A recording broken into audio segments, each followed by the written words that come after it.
ನಮಸ್ಕಾರ friends, welcome to ಮಿಸ್ಟಿಕೆರಾ channel. ತುಂಬ ಸಲ ನಿಮಗೆ ಅನಿಸಿರ್ಬೋದು, ಯಾರನ್ನಾದರೂ ನೋಡಿದ ತಕ್ಷಣ ಇವ್ರ ಜೊತೆ ನನಗೆ ಏನೋ ಒಂದು ಆಳವಾದ ಸಂಬಂಧ ಇರಬಹುದು ಅಂತ ಅನಿಸುತ್ತೆ. ನಮಗೆ ಇವ್ರು ತುಂಬ ಫೆಮಿಲಿಯರ್ ಅಂತ ಅನಿಸುತ್ತೆ. ಕಾರಣನೇ ಇಲ್ಲದೆ ತುಂಬಾ ಇಷ್ಟ ಆಗಿಬಿಡ್ತಾರೆ. ಅಷ್ಟೇ ಅಲ್ಲದೆ ಕೆಲವೊಂದು ಸಲ ನಾವು ಮೊದಲನೇ ಸಲ ಹೋಗಿರ್ತೀರಿ ಆ ಒಂದು ಪ್ಲೇಸ್ಗೆ, ಏನೋ ಅನ್ನಿಸ್ತಿರುತ್ತೆ, ನಾನು ಈಗಾಗಲೇ ಇಲ್ಲಿ ಬಂದಿದ್ದೀನಿ ಅಂತ ಅನ್ನಿಸ್ತಾ ಇರುತ್ತೆ. ಮತ್ತು ಕೆಲವೊಂದು ವಿಷಯಗಳು ನಾವು ಕಲ್ತಿಲ್ಲ ಅಂದರೂ ಕೂಡ ನನಗೆ ಇದು ಮೊದಲೇ ಗೊತ್ತಿದೆ ಅಲ್ವಾ ಈ ವಿಷಯ ಅಂತ ಅನಿಸುತ್ತೆ. ಈ ರೀತಿ ಎಲ್ಲ ಯಾಕೆ ಅನ್ನಿಸ್ತಾ ಇದೆ, ಅದಕ್ಕೊಂದು ಕಾರಣ ಕೂಡ ಇರುತ್ತೆ. ಅದೆಲ್ಲನೂ ಏನು ಅಂದರೆ ಹಿಂದಿನ ಜನ್ಮಗಳ ಕನೆಕ್ಷನ್ ಆಗಿರ್ಬೋದು, ಕೆಲವು ಕಷ್ಟಗಳು, ಕೆಲವು ಸಂಬಂಧಗಳು, ಕೆಲವು ಅಭ್ಯಾಸಗಳು, ಇವೆಲ್ಲ ಕೂಡ ನಮ್ಮ ಹಿಂದಿನ ಜನ್ಮದ ಕರ್ಮಗಳಿಂದ ಬಂದಿರೋದಾಗಿರುತ್ತೆ. ಕೆಲವರು ಕಾರಣ ಇಲ್ಲದೆ ಕಷ್ಟಪಡ್ತಾ ಇರ್ತಾರೆ. ಇನ್ನು ಕೆಲವರು ಎಷ್ಟು ಕೆಟ್ಟವರಾಗಿದ್ರೂ ಕೂಡ ತುಂಬ ಒಳ್ಳೆ ಜೀವನ ಮಾಡ್ತಾ ಇರ್ತಾರೆ. ಇದೆಲ್ಲದೂ ಕೂಡ ಅವರ ಹಿಂದಿನ ಜನ್ಮದ ಕರ್ಮದ ಪ್ರಭಾವ ಆಗಿರುತ್ತೆ. ಇದರ ಜೊತೆಗೆ ಆನ್ಸೆಸ್ಟ್ರಲ್ ಕರ್ಮ ಅಂತ ಹೇಳ್ತಾರೆ. ಅಂದರೆ ನಮ್ಮ ಮನೆತನಗಳಲ್ಲಿ, ಅಂದರೆ ನಮ್ಮ ಹಿರಿಯರು ಏನಾದರೂ ತಪ್ಪು ಮಾಡಿದರೆ ಅಥವಾ ಅವರಿಗೇನಾದರೂ ತೊಂದರೆ ಆಗಿದ್ದರೆ, ಅವರಿಂದ ಬಂದಿರುವಂತಹ ಒಂದು ಶಕ್ತಿ ಏನಿದೆ, ನೆಗೆಟಿವ್ ಒಂದು ಎನರ್ಜಿ ಏನಿದೆ, ಒಂದು DNA ಆ ಒಂದು ಕರ್ಮ ಅನ್ನೋದು ರೆಕಾರ್ಡ್ ಆಗಿರುತ್ತೆ. ಅದು ಈಗಿನ ನಮ್ಮ ಜೀವನದಲ್ಲಿ ತುಂಬಾ ಕಷ್ಟಗಳನ್ನು, ಪರಿಣಾಮಗಳನ್ನು ಅನುಭವಿಸ್ತಾ ಇರ್ತೀವಿ. ಅದಕ್ಕಾಗಿ ಎಷ್ಟು ಪರಿಹಾರಗಳನ್ನು ಮಾಡಿದ್ರೂ, ತುಂಬ ಜ್ಯೋತಿಷಿಗಳ ಹತ್ರ ಹೋಗಿರ್ತೀರ, ಏನೇನೋ ಪರಿಹಾರಗಳನ್ನು ಮಾಡಿರ್ತೀರ, ದೇವರು, ವ್ರತ, ಪೂಜೆ ಏನೆಲ್ಲ ಮಾಡಿದ್ರೂ ಕೂಡ ಈ ಒಂದು ಸಮಸ್ಯೆಗಳಿಗೆ ಪರಿಹಾರ ಅನ್ನೋದೇ ಆಗಿರೋದಿಲ್ಲ. ಅದಕ್ಕೆ ಏನು ಕಾರಣ ಅನ್ನೋದು ಕೂಡ ನಿಮಗೆ ಗೊತ್ತಾಗಿರೋದಿಲ್ಲ. ಈ ಎಲ್ಲ ಒಂದು ನಿಖರವಾದ ಉತ್ತರಗಳು, ಕಾರಣಗಳನ್ನು ಕೂಡ ನಾವು ಆಕಾಶಿಕ್ ರೆಕಾರ್ಡ್ಸ್ನಲ್ಲಿ ತಿಳ್ಕೋಬೋದಾಗಿರುತ್ತೆ. ಆಕಾಶಿಕ್ ರೆಕಾರ್ಡ್ಸ್ ಅಂದರೆ ನಮ್ಮ ಆತ್ಮದ ಪ್ರಯಾಣದ ಒಂದು ಲೈಬ್ರರಿ ಅಂತ ಹೇಳ್ಬೋದು. ನಾವು ಯಾಕೆ ಹುಟ್ಟಿದ್ದೀವಿ, ಯಾವ ಪಾಠ ಕಲಿಯೋದಕ್ಕೆ ಬಂದಿದ್ದೀವಿ ಅನ್ನೋದನ್ನು ಇದು ಹೇಳುತ್ತೆ. ಪ್ರತಿ ಆತ್ಮವೂ ಕೂಡ ಹುಟ್ಟೋ ಮೊದಲು ಈ ಜನ್ಮದಲ್ಲಿ ನಾನು ಏನು ಪಾಠಗಳನ್ನು ಕಲಿಬೇಕು ಅನ್ನೋದನ್ನ ಆಯ್ಕೆ ಮಾಡಿಕೊಂಡೇ ಹುಟ್ಟಿರುತ್ತೆ. ಆ ಪಾಠಗಳನ್ನ ಕಲಿದೇ ಹೋದರೆ ಅದೇ ವಿಷಯವನ್ನು ಮತ್ತೆ ಮತ್ತೆ ಜೀವನದಲ್ಲಿ ನಾವು ಎದುರಿಸಬೇಕಾಗುತ್ತೆ. ಅಂದರೆ ಈಗ ಉದಾಹರಣೆಗೆ ತಗೊಳ್ಳೋದಾದರೆ ರಿಲೇಷನ್ಶಿಪ್ ವಿಷಯದಲ್ಲಿ ನಾವು ಯಾರನ್ನೋ ತುಂಬ ಟಾಕ್ಸಿಕ್ ಪರ್ಸನ್ಗಳನ್ನೇ ಯಾವಾಗಲೂ ನಂಬ್ತಾ ಇರ್ತೀವಿ. ತುಂಬ ಕೆಟ್ಟ ಜನಗಳೇ ನಾವು ತುಂಬ ನಂಬ್ತಾ ಇರ್ತೀವಿ. ಅವರೇ ಪದೇ ಪದೇ ನಮ್ಮ ಜೀವನದಲ್ಲಿ ಯಾಕೆ ಬರ್ತಾರೆ ಅಂದರೆ, ನಾವು ಇನ್ನೂ ಕೂಡ ನಮ್ಮ ಒಂದು ಸೆಲ್ಫ್ ವರ್ತ್ ಏನು, ನಾವು ಏನನ್ನ ಕಲಿಯೋದಕ್ಕೋಸ್ಕರ ಈ ಒಂದು ಭೂಮಿ ಮೇಲೆ ಹುಟ್ಟಿದ್ದೀವಿ ಅನ್ನೋದನ್ನು ಇದುವರೆಗೂ ನಾವು ತಿಳ್ಕೊಂಡಿರೋದಿಲ್ಲ. ಹಾಗಾಗಿ ಪದೇ ಪದೇ ಅದೇ ಥರ ವ್ಯಕ್ತಿಗಳು, ಅದೇ ರೀತಿಯಾದ ಒಂದು ಸಿಚುವೇಶನ್ಗಳಲ್ಲಿ, ಸಮಸ್ಯೆಗಳಲ್ಲಿ ನಾವು ಸಿಗಾಕೊಳ್ತಾ ಹೋಗ್ತೀವಿ. ಹಾಗಾದರೆ ಈ ಜನ್ಮದಲ್ಲಿ ನಿಮ್ಮ ಥ್ರೆಡ್ಸ್ ಆಫ್ ಕರ್ಮ ಏನು, ನೀವು ಯಾವ ಒಂದು ಪಾಠವನ್ನು ಕಲಿಬೇಕು ಅಂತ ಹುಟ್ಟಿದ್ದೀರಾ, ಇದನ್ನು ತಿಳ್ಕೊಂಡ್ರೆ ನಿಮ್ಮ ಜೀವನದ ಬಹಳಷ್ಟು ಸಮಸ್ಯೆಗಳಿಗೆ ಪರಿಹಾರ ಕೂಡ ಸಿಗಬಹುದು. ಇವತ್ತಿನ ಈ ರೀಡಿಂಗ್ ಆಕಾಶಿಕ್ ರೆಕಾರ್ಡ್ಸ್ನ ಒಂದು ಸಣ್ಣ ಭಾಗ ಮಾತ್ರ ಆಗಿರುತ್ತೆ. ಯಾರಿಗಾದರೂ ಪರ್ಸ್ನಲ್ ಆಗಿ ಆಕಾಶಿಕ್ ರೀಡಿಂಗ್ ಬೇಕು ಅನ್ನೋದಾದರೆ ಸ್ಕ್ರೀನ್ ಮೇಲೆ ಕಾಣ್ತಾ ಇರೋ ನಂಬರಲ್ಲಿ ನಮ್ಮನ್ನು ಸಂಪರ್ಕ ಮಾಡಬಹುದು. ಈಗ ನಾವು ಆಕಾಶಿಕ್ ಲೈಬ್ರರಿಗೆ ಪ್ರವೇಶ ಮಾಡೋಣ. ಆರ್ಕೇಂಜಲ್ ಮೆಟಾಟ್ರಾನ್ ಅವರ ಆಶೀರ್ವಾದ ಮತ್ತು ಒಂದು ಪರ್ಮಿಷನನ್ನು ಕೂಡ ಕೇಳಬೇಕಾಗುತ್ತೆ. ಓಕೆ, ಸೊ ಆರ್ಕೇಂಜಲ್ ಮೆಟಾಟ್ರಾನ್ ಅವರಲ್ಲಿ ಪ್ರಾರ್ಥನೆಯನ್ನು ಮಾಡಿಕೊಂಡು ಮೂರರಲ್ಲಿ ಯಾವುದಾದ್ರೂ ಒಂದು ಕಾರ್ಡನ್ನು ಆಯ್ಕೆ ಮಾಡ್ಕೊಳ್ಳಿ. ನಿಮ್ಮ ಥ್ರೆಡ್ಸ್ ಆಫ್ ಕರ್ಮ ಏನಿದೆ ಅನ್ನೋದನ್ನು ನೋಡೋಣ. ನೆನಪಿರಲಿ, ಇದೊಂದು ಜನರಲ್ ರೀಡಿಂಗ್ ಆಗಿರುತ್ತೆ. ಪರ್ಸ್ನಲ್ ರೀಡಿಂಗ್ ಬೇಕು ಅನ್ನೋದಾದರೆ ಸ್ಕ್ರೀನಲ್ಲಿ ಕಾಣ್ತಾ ಇರೋ ನಂಬರಲ್ಲಿ ನಮ್ಮನ್ನು ಸಂಪರ್ಕ ಮಾಡಬಹುದು. ಸೊ ಹಾಗಾದರೆ ತಡ ಮಾಡದೆ ರೀಡಿಂಗನ್ನು ಸ್ಟಾರ್ಟ್ ಮಾಡೋಣ. ಮೊದಲನೇ ಕಾರ್ಡನ್ನು ಯಾರು ಆಯ್ಕೆ ಮಾಡ್ಕೊಂಡಿದ್ದೀರಾ ಅವರಿಗೆ ಬಂದಿರುವಂತಹ ಕಾರ್ಡು ಓನ್ ಯುವರ್ ಪಾಸ್ಟ್. ಅಂದರೆ ಇದೊಂದು ತುಂಬಾ ಪವರ್ಫುಲ್ ಆಗಿರೋ ಕಾರ್ಮಿಕ್ ಮೆಸೇಜ್ ಅಂತ ಹೇಳ್ಬೋದು. ನಿಮ್ಮ ಹಿಂದಿನ ತಪ್ಪುಗಳು, ಅನುಭವಗಳು, ನಿರ್ಧಾರಗಳು ಇವೆಲ್ಲವನ್ನು ಕೂಡ ನೀವು ಆಕ್ಸೆಪ್ಟ್ ಮಾಡಬೇಕಾಗುತ್ತೆ. ನಾವು ಏನು ತಪ್ಪು ಮಾಡಿದ್ದೀವೋ ಅದನ್ನು ಅಕ್ಸೆಪ್ಟ್ ಮಾಡಿದಾಗ ನಾವು ಇನ್ನೂ ಕೂಡ ತುಂಬ ಸ್ಟ್ರಾಂಗ್ ಮೈಂಡ್ಸೆಟ್ಟನ್ನು ಬರುತ್ತೆ ನಮಗೆ ಅನ್ನೋದು ಈ ಒಂದು ಕಾರ್ಡಿನ ಅರ್ಥ ಆಗಿರುತ್ತೆ. ನೀವು ಈಗ ಜೀವನದಲ್ಲಿ ಎದುರಿಸ್ತಾ ಇರೋ ಕೆಲವು ಸಮಸ್ಯೆಗಳು, ಅವು ಈ ಜನ್ಮದ್ದಾಗಿರಬಹುದು ಅಥವಾ ಹಿಂದಿನ ಜನ್ಮದ ಕರ್ಮ ಕೂಡ ಆಗಿರಬಹುದು. ಈ ಒಂದು ಕಾರ್ಡ್ ಏನು ಹೇಳ್ತಾ ಇದೆ ಅಂದರೆ, ನೀವು ಓಡೋದಕ್ಕೆ ಪ್ರಯತ್ನ ಮಾಡ್ತಾ ಇದ್ದೀರಾ ನಿಮ್ಮ ಪಾಸ್ಟಿಂದ. ಅಂದರೆ ನೀವು ಏನೋ ಒಂದು ತಪ್ಪುಗಳನ್ನು ಒಪ್ಕೊಳ್ದೆ ಅದನ್ನು ಮುಚ್ಚಿಡೋದಕ್ಕೆ ಪ್ರಯತ್ನ ಮಾಡ್ತಾ ಇದ್ದೀರಾ, ಅಥವಾ ಯಾರನ್ನಾದರೂ ಕೂಡ ಬೇರೆಯವ್ರ ಮೇಲೆ ಬ್ಲೇಮ್ ಮಾಡಿ ಅವ್ರ ಮೇಲೆ ಎತ್ತ ಹಾಕೋದಕ್ಕೆ ಪ್ರಯತ್ನ ಮಾಡ್ತಾ ಇದ್ದೀರಾ. ಆದರೆ ಇದೊಂದು ಹೀಲಿಂಗ್ ಶುರು ಆಗೋದು ಯಾವಾಗ ಗೊತ್ತಾ, ನೀವು ಹೌದು ಇದು ನನ್ನದೇ ತಪ್ಪು ಅಂತ ಒಪ್ಕೊಂಡಾಗ ಮಾತ್ರನೇ. ಕರ್ಮದಲ್ಲಿ ಒಂದು ಮುಖ್ಯ ನಿಯಮ ಅನ್ನೋದು ಕೂಡ ಇರುತ್ತೆ. ರೆಕಗ್ನೈಸೇಷನ್, ಅಕ್ಸೆಪ್ಟೆನ್ಸ್ ಆ್ಯಂಡ್ ರಿಲೀಸ್ ಅಂತ ಹೇಳ್ತೀವಿ. ನಾವು ನಮ್ಮ ಪಾಸ್ಟನ್ನು ದೂರ ಮಾಡಲಿಕ್ಕೆ ಯಾವಾಗಲೂ ಕೂಡ ನಾವು ಮಾಡಿರೋ ತಪ್ಪನ್ನು ಯಾವಾಗ ನಾವು ಬೇರೆಯವ್ರ ಮೇಲೆ ಶಿಫ್ಟ್ ಮಾಡೋದಕ್ಕೆ ಪ್ರಯತ್ನ ಪಡ್ತಿರ್ತೀವಲ್ವ, ಅದೇ ಎನರ್ಜಿ ನಮ್ಮ ಜೀವನದಲ್ಲಿ ಮತ್ತೆ ಮತ್ತೆ ಬರ್ತಾನೆ ಇರುತ್ತೆ. ನಿಮ್ಮ ಆತ್ಮ ಇನ್ನೂ ಒಂದು ಲೆಸನನ್ನು ಕಲಿಬೇಕಾಗಿದೆ. ಅದು ರೆಸ್ಪಾನ್ಸಿಬಿಲಿಟಿ ಮತ್ತು ಸೆಲ್ಫ್ ಅಕ್ಸೆಪ್ಟೆನ್ಸ್ ಅಂತ ಹೇಳ್ತೀವಿ. ಅಂದರೆ ಎಲ್ಲ ಒಂದು ಜವಾಬ್ದಾರಿಗಳನ್ನು ನಿಭಾಯಿಸಬೇಕಾಗಿರುತ್ತೆ. ನಾವು ಮಾಡಿರೋ ತಪ್ಪನ್ನು ನಾವು ಒಪ್ಕೊಳ್ಬೇಕಾಗಿರುತ್ತೆ. ಇದರಿಂದ ಬಂದಿರೋ ಒಂದು ಲೈಫ್ ಇಂಡಿಕೇಶನ್ಸ್ ಏನು, ಸೂಚನೆಗಳೇನು ಅನ್ನೋದಾದರೆ ಈ ಕಾಡಿಂದ ಬಂದಿರುವಂಥದ್ದು. ಹಳೆಯ ವಿಷಯಗಳು ಮತ್ತೆ ಮತ್ತೆ ನೆನಪಾಗ್ತಾ ಇರುತ್ತೆ. ಹಳೆಯ ಜನ ಮತ್ತೆ ನಿಮಗೆ ಸಂಪರ್ಕ ಮಾಡ್ತಾ ಇರ್ತಾರೆ. ಒಂದು ನಿಮ್ಮ ಮನಸ್ಸಿನಲ್ಲಿ ಗಿಲ್ಟ್ ಅಥವಾ ರಿಗ್ರೆಟ್ ಫೀಲಿಂಗ್ ಕೂಡ ಇರುತ್ತೆ. ಕೆಲವು ರಿಪೀಟೆಡ್ ಪ್ಯಾಟರ್ನ್ಸ್ ಕೂಡ ಇರುತ್ತೆ. ಇದು ಪನಿಷ್ಮೆಂಟ್ ಖಂಡಿತ ಅಲ್ಲ. ಇದೊಂದು ಕ್ಲೋಷರ್ ಮತ್ತು ಹೀಲಿಂಗ್ ಆಪರ್ಚುನಿಟಿ ಅಂತ ಹೇಳ್ಬೋದು. ನೀವು ತಪ್ಪು ಮಾಡಿದ್ರೂ ಕೂಡ ನೀವು ಕೆಟ್ಟವರಂತೂ ಖಂಡಿತ ಅಲ್ಲ. ಆದರೆ ನೀವು ಅದನ್ನು ಒಪ್ಕೊಳ್ತಾ ಇದ್ದರೆ ಅದು ನಿಮ್ಮ ಕರ್ಮವಾಗಿ ಪದೇ ಪದೇ ನಿಮ್ಮನ್ನು ಕಾಡಿಸ್ತಾ ಇರುತ್ತೆ. ಇದಕ್ಕೆ ಕೆಲವೊಂದು ಪರಿಹಾರಗಳು ಏನು ಅಂತ ನೋಡೋದಾದರೆ, ಪ್ರತಿದಿನ ಕನ್ನಡಿನಲ್ಲಿ ನೀವು ನೋಡ್ತಾ ಹೇಳ್ಬೋದು, ನನ್ನ ಪಾಸ್ಟನ್ನು ನಾನು ಸ್ವೀಕಾರ ಮಾಡ್ತಾ ಇದ್ದೇನೆ, ನಾನು ಕಲಿತಾ ಇದ್ದೇನೆ ಅಂತ. ಸಾಧ್ಯ ಆದರೆ ಫರ್ಗಿವ್ನೆಸ್ ಪ್ರೇಯರ್ ಅಂತ, ಅಂದರೆ ಹೋಪನೋಪನ ಏನು ಹೇಳ್ತೀವಿ ಅದನ್ನು ಕೂಡ ಪ್ರಯತ್ನ ಮಾಡ್ಬೋದು. ಅಥವಾ ಒಂದು ಪೇಪರ್ನಲ್ಲಿ ನೀವು ಏನನ್ನು ಅಂದ್ಕೊಂಡಿದ್ದೀರಾ ಹೇಳಬೇಕು ಅಂತ ಅದನ್ನು ಹೇಳಿ ಒಂದು ಸುಟ್ಟು ಹಾಕೋದ್ರಿಂದ ಕೂಡ ಈ ಒಂದು ಏನಿದೆ ಕಾರ್ಮಿಕ್ ಲೆಸನನ್ನು ಕಂಪ್ಲೀಟ್ ಮಾಡ್ಕೋಬೋದಾಗಿರುತ್ತೆ. ಮತ್ತು ಒಂದು 10 ನಿಮಿಷಗಳ ಕಾಲ ಮೆಡಿಟೇಷನ್ ಕೂಡ ಮಾಡ್ಬೋದು. ಶನಿವಾರದ ದಿನ ನಿಮ್ಮ ಪಿತೃಗಳನ್ನು ಮನಸ್ಸಿನಲ್ಲಿ ನೆನೆಸ್ಕೊಂಡು ಪ್ರಾರ್ಥನೆಯನ್ನು ಮಾಡಿಕೊಂಡು ನನ್ನ ಆ್ಯನ್ಸೆಸ್ಟ್ರಲ್ ಕರ್ಮ ಶುದ್ಧಿ ಆಗಲಿ ಅಂತ ಒಂದು ಅಫರ್ಮೇಷನನ್ನು ಹೇಳ್ಕೊಳ್ತಾ ದೀಪವನ್ನು ಕೂಡ ಹಚ್ಚಬಹುದು. ಈ ಕಾಡಿನ ಫೈನಲ್ ಸೂಚನೆ ಏನು ಅಂದರೆ, ನೀವು ಪಾಸ್ಟಿಂದ ಎಷ್ಟು ದೂರ ಓಡ್ತಿರ್ತೀರೋ ಅದು ಮತ್ತೆ ಮತ್ತೆ ನಿಮ್ಮನ್ನು ಹಿಂಬಾಲಿಸ್ತಾನೆ ಇರುತ್ತೆ. ಬೆನ್ನು ಬಿಡದ ಬೇತಾಳದ ಥರ ಕಾಡಿಸ್ತಾನೆ ಇರುತ್ತೆ. ಆದಷ್ಟು ಕೂಡ ಏನೆಲ್ಲ ನಿಮ್ಮಿಂದ ಮಿಸ್ಟೇಕ್ ಆಗಿದೆ ಅದನ್ನು ಒಪ್ಕೊಳ್ಳಿ. ಆಗ ಎಲ್ಲನೂ ಕೂಡ ಸರಿ ಹೋಗುತ್ತೆ. ಮತ್ತೆ ಮತ್ತೆ ನಿಮಗೆ ಆ ರಿಪೀಟೆಡ್ ಪ್ಯಾಟ್ರನ್ ಏನಿದೆ ಅದು ಕೂಡ ದೂರ ಆಗುತ್ತೆ. ಎರಡನೇ ಕಾರ್ಡನ್ನು ಯಾರು ಆಯ್ಕೆ ಮಾಡ್ಕೊಂಡಿದ್ದೀರಾ, ಅವರಿಗೆ ಈ ಒಂದು ಥ್ರೆಡ್ಸ್ ಆಫ್ ಕರ್ಮ ಏನು ಹೇಳ್ತಾ ಇದೆ ಅನ್ನೋದನ್ನು ನೋಡೋಣ.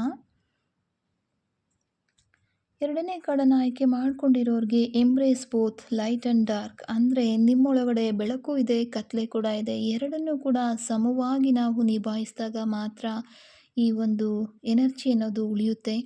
ಸಾಮಾನ್ಯವಾಗಿ ನಮ್ಮ ಒಳ್ಳೆಯ ಗುಣಗಳು ಮಾತ್ರ ನಾವು ತೋರಿಸ್ಕೊಳ್ಳೋದಕ್ಕೆ ಪ್ರಯತ್ನ ಮಾಡ್ತೀವಿ. ನಮ್ಮೊಳಗಡೆ ಒಂದು ಇನ್ಸೆಕ್ಯೂರಿಟಿ, ಆ್ಯಂಗರ್, ಜಲಸಿ, ಫಿಯರ್ ಎಲ್ಲನೂ ಇರುತ್ತೆ. ಅದೆಲ್ಲದನ್ನು ಕೂಡ ನಾವು ಯಾರ ಹತ್ರನೂ ಹೇಳ್ಕೊಳ್ಳೋದಕ್ಕೆ ಹೋಗೋದಿಲ್ಲ. ಅಷ್ಟೇ ಅಲ್ಲದೆ ಈ ಒಂದು ಕಾರ್ಡ್ ಏನು ಹೇಳ್ತಾ ಇದೆ ಅಂದರೆ, ಇವುಗಳನ್ನು ದೂರ ಮಾಡೋದಕ್ಕಿಂತ ಅದು ಕೂಡ ನಿಮ್ಮ ಒಂದು ಭಾಗನೇ ಆಗಿರುತ್ತೆ. ಭಯ ಪಡೋದಾಗಿರ್ಬೋದು, ಒಂದು ಕೋಪ ಅನ್ನೋದು ಎಲ್ಲನೂ ಕೂಡ ನಮ್ಮದೇ ಒಂದು ಭಾಗ. ಸ್ಪಿರಿಚುವಲ್ ಗ್ರೋತ್ ಅಂದರೆ ಯಾವಾಗಲೂ ಪಾಸಿಟಿವ್ ಆಗಿ ಇರೋದು ಅಷ್ಟೇ ಅಲ್ಲ, ಶಾಡೋ ವರ್ಕ್ ಮತ್ತು ಸೆಲ್ಫ್ ಅವೇರ್ನೆಸ್ ಕೂಡ ಹೌದು.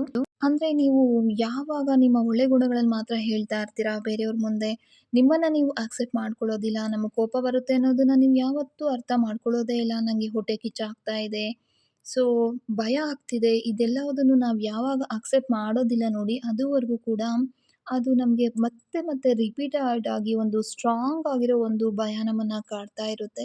ಹಾಗಾಗಿ ನಾವು ಅದನ್ನು ಹೇಳ್ಕೋಬೇಕಾಗುತ್ತೆ. ಎಮೋಷ್ನಲ್ ಫ್ರೀಡಮ್ ಟೆಕ್ನಿಕ್, ಈ ಒಂದು ಭಾಗ ಏನಿದೆ ಎಮೋಷ್ನಲ್ ಫ್ರೀಡಮ್ ಟೆಕ್ನಿಕ್ ಅನ್ನೋ ಒಂದು ಕೋರ್ಸ್ಗಳು ಕೂಡ ಸಿಗುತ್ತೆ. ನಮ್ಮಲ್ಲೂ ಕೂಡ ಆ ಒಂದು ಸೇವೆ ನಿಮಗೆ ಲಭ್ಯ ಇದೆ. ಯಾವಾಗ ನೀವು ಎಮೋಷ್ನಲ್ ಆಗಿ ಇದನ್ನು ಅಕ್ಸೆಪ್ಟ್ ಮಾಡ್ಕೊಳ್ತಾ ಹೋಗ್ತೀರಾ, ಅದನ್ನು ಟ್ಯಾಪ್ ಮಾಡ್ಕೊಳ್ತಾ ಹೇಳಬೇಕಾಗುತ್ತೆ. ಸೊ ನನ್ನಲ್ಲಿ ತುಂಬ ಕೋಪ ಇದೆ, ಅದು ಯಾಕೆ ಬರ್ತಾ ಇದೆ, ಈ ರೀತಿ ಒಂದು ಎಮೋಷ್ನಲ್ ಫ್ರೀಡಮ್ ಟೆಕ್ನಿಕಲ್ಲಿ ಅದನ್ನು ಹೇಗೆ ಕಡಿಮೆ ಮಾಡ್ಕೊಳ್ಬೋದು, ಇದೆಲ್ಲವೂ ಕೂಡ ನಿಮಗೆ ಗೊತ್ತಾಗುತ್ತೆ. ಅದನ್ನು ಕೂಡ ನೀವು ಒಂದ್ಸಲ ಟ್ರೈ ಮಾಡಿ ನೋಡಬಹುದು, ಯಾರಿಗೆ ತುಂಬ ಈ ರೀತಿ ಒಂದು ಇಶ್ಯೂಸ್ ಇರುತ್ತೆ ಅವರು. ಸೊ ಯಾವಾಗ ನೀವು ಆ ಒಂದು ಡಾರ್ಕ್ ಸೈಡನ್ನು ಸಪ್ರೆಸ್ ಮಾಡ್ತಾ ಇರ್ತೀರಾ, ಅದು ತುಂಬ ಡಬಲ್ ಆಗಿ ಸ್ಟ್ರಾಂಗ್ ಆಗಿ ಅದು ನಿಮಗೆ ಕಾಟ ಕೊಡೋದಕ್ಕೆ ಶುರು ಮಾಡುತ್ತೆ. ಹಾಗಾಗಿ ಅದನ್ನು ಅಕ್ಸೆಪ್ಟ್ ಮಾಡ್ಕೊಳ್ಳಿ, ಇಂಟಿಗ್ರೇಷನ್ ಮಾಡ್ಕೊಳ್ಳಿ, ಅದರಿಂದ ಹೊರಗಡೆ ಬರೋದಕ್ಕೆ ಪ್ರಯತ್ನ ಮಾಡಿ. ನಿಮ್ಮ ನೆಗೆಟಿವ್ ಎಮೋಷನ್ಸ್ ಜಾಸ್ತಿ ಆಗ್ಬೋದು, ಮೂಡ್ ಸ್ವಿಂಗ್ಸ್ ಕೂಡ ಜಾಸ್ತಿ ಆಗುತ್ತೆ. ಮತ್ತು ತುಂಬ ಒಂದು ಒಳಗಡೆನೇ ಒಂದು ಇನ್ನರ್ ಕಾನ್ಫ್ಲಿಕ್ಟ್ ಅಂತ ಹೇಳಿದ್ರೆ, ನಿಮ್ಮ ಒಂದು ಮನಸ್ಸಿನ ಜೊತೆನೇ ಒಂದು ಯುದ್ಧ ಆಗ್ತಾ ಇರುತ್ತೆ ಪದೇ ಪದೇ. ನಾನು ಯಾಕೆ ಇಂಥ ಫೀಲಿಂಗ್ ಮಾಡ್ತಾ ಇದ್ದೀನಿ ಅನ್ನೋ ಪ್ರಶ್ನೆ ಕೂಡ ಬರುತ್ತೆ. ಖಂಡಿತ ಇದೊಂದು ಸಮಸ್ಯೆ ಅಲ್ಲ, ಇದು ಇನ್ನರ್ ಹೀಲಿಂಗ್ ಒಂದು ಪ್ರೋಸೆಸ್ ಆಗಿರುತ್ತೆ. ಲೈಟ್ ವಿತೌಟ್ ಡಾರ್ಕ್ ಇನ್‌ಕಂಪ್ಲೀಟ್ ಅಲ್ವಾ? ಯಾವಾಗ ಕತ್ಲೆ ಇರುತ್ತೋ ಆಗಲೇ ದೀಪಕ್ಕೆ ಒಂದು ಬೆಲೆ ಬರುತ್ತೆ. ಕತ್ತಲೆಯನ್ನು ಓಡಿಸಿದಾಗಲೇ ಅಲ್ವಾ ದೀಪಕ್ಕೆ ಬೆಲೆ ಬರೋದು. ಅದೇ ಇದರ ಅರ್ಥ ಕೂಡ ಹೌದು. ಇದಕ್ಕೆ ಪರಿಹಾರಗಳು ಏನು ಅಂತ ನೋಡೋದಾದ್ರೆ, ನಿಮ್ಮ ನೆಗೆಟಿವ್ ಟ್ರೈಟ್ಸ್ ಏನಿದೆ ಅದನ್ನ ಒಂದು ಕಡೆ ಜರ್ನಲೈಸ್ ಮಾಡಿ, ಅಂದ್ರೆ ಬರೆದಿಟ್ಕೊಳ್ಳಿ. ಆಂಗರ್ ಆಗಿರ್ಬೋದು, ಜಲಸಿ ಆಗಿರ್ಬೋದು, ಭಯ ಆಗಿರ್ಬೋದು, ಇದೆಲ್ಲದನ್ನು ಕೂಡ ಹೇಳ್ತಾ ಈ ಒಂದು ಅಫರ್ಮೇಷನ್ ಅನ್ನ ಹೇಳ್ಕೋಬೇಕಾಗುತ್ತೆ. ಇವು ನನ್ನ ಭಾಗ. ನಾನು ಇವುಗಳನ್ನ ಅರ್ಥ ಮಾಡ್ಕೊಳ್ತಾ ಇದ್ದೀನಿ ಅಂತ ಕನ್ನಡಿ ನೋಡ್ತಾ ಕೂಡ ಇದನ್ನ ಹೇಳ್ತಾ ಹೋಗ್ಬೋದು. ಅಷ್ಟೇ ಅಲ್ಲದೆ ಎಮೋಷನಲ್ ಅವೇರ್ನೆಸ್ ಕೂಡ ಬೇಕಾಗುತ್ತೆ. ಯಾವತ್ತೂ ಕೂಡ ನಮ್ಮ ಕೋಪವನ್ನು, ನಮ್ಮ ದುಃಖವನ್ನು ಮನಸ್ಸಿನಲ್ಲೇ ಇಟ್ಕೊಂಡು ದುಃಖ ಪಡಬಾರ್ದು. ಅದನ್ನು ನಾವು ಎಷ್ಟು ಸಪ್ರೆಸ್ ಮಾಡ್ತೀವೋ ಅಷ್ಟು ಕೂಡ ಅದರಿಂದ ಡೇಂಜರ್ ಅನ್ನೋದು ಜಾಸ್ತಿ ಆಗುತ್ತೆ.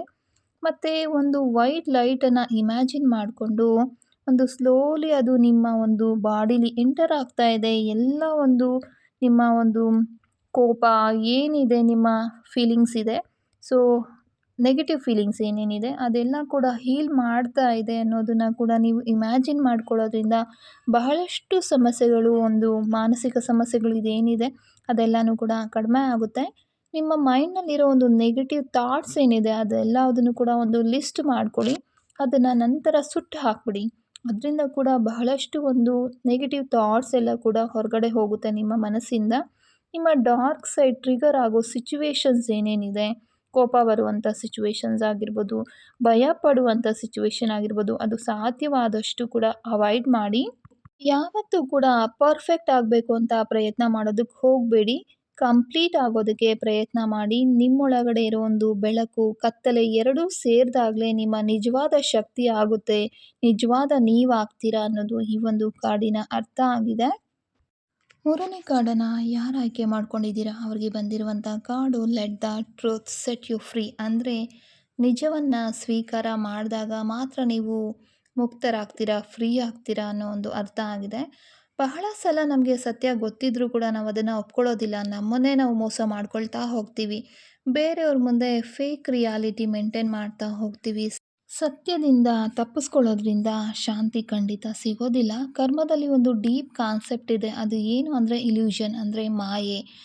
ಅದಕ್ಕೆ ಅಪೋಸಿಟ್ ಯಾವುದು? ಟ್ರೂತ್, ಅಂದರೆ ಸತ್ಯ ಅಂತ ಅರ್ಥ. ನಾವು ಸತ್ಯವನ್ನು ಮರೆಮಾಚದಷ್ಟು ಕೂಡ ಕನ್ಫ್ಯೂಷನ್ ಜಾಸ್ತಿ ಆಗುತ್ತೆ. ತುಂಬಾ ಒಂದು ಹರ್ಟ್ ಆಗುತ್ತೆ, ನೋವಾಗುತ್ತೆ. ಸೇಮ್ ಸಿಚುವೇಶನ್ ಮತ್ತೆ ಮತ್ತೆ ಬರ್ತಾ ಹೋಗುತ್ತೆ.